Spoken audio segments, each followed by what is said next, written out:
வீராணி family குஜராத்தில் ஒரு சின்ன குக்கிராமத்தில் வாழ்ந்து வந்த ஏழை விவசாய family.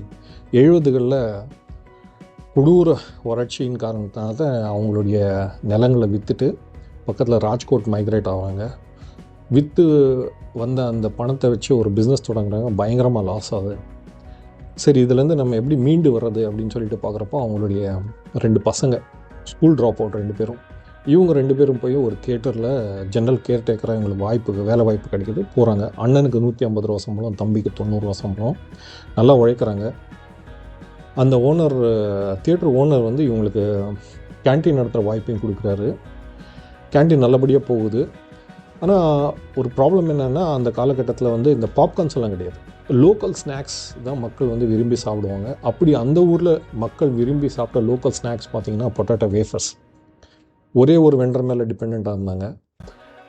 Supply problem, quantity issues, quality issues, taste inconsistency, இதெல்லாம் பிரச்சனை இருந்ததுனால இவங்க 81 என்ன பண்ணாங்கன்னா, வீட்லேயே வந்து வேஃபர்ஸ் ப்ரொடக்ஷன் ஸ்டார்ட் பண்ணலாம் அப்படின்னு சொல்லி வீட்லேயே ஸ்டார்ட் பண்ணுறாங்க.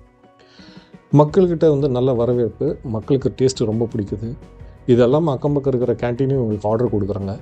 சரி, இந்த பிஸ்னஸ் நல்லா இருக்குன்னு சொல்லிவிட்டு இவங்க என்ன பண்ணுறாங்க, 10,000 ரூபா முதலீட்டில் வீட்டுக்கு வெளியிலேயே வந்து ஒரு ஷெட்டை போட்டு ஒரு பெரிய அளவில் வேஃபர்ஸ் ப்ரொடக்ஷன் ஸ்டார்ட் பண்ணுறாங்க. கேன்டீனுங்களுக்கும் மட்டும் அல்லாமல் அக்கம் பக்கம் இருக்கிற கடைகளையும் சப்ளை பண்ணுறாங்க. பக்கத்து கிராமங்களையும் கொடுக்க ஆரம்பிக்கிறாங்க.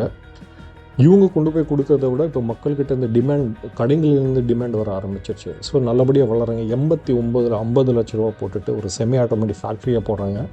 2002ல் இந்தியாவில் மிகப்பெரிய வேஃபர்ஸ் ஃபேக்ட்ரி இப்போது அவங்களுக்கு தான். நம்பர் 1 வேஃபர் மேனுஃபேக்சரர் குஜராத், அக்கம் பக்கத்தில் இருக்க ராஜஸ்தான், மத்திய பிரதேஷ், மகாராஷ்டிரா, இந்த சைடெல்லாம் இவங்களுடைய பிராண்டு தான்.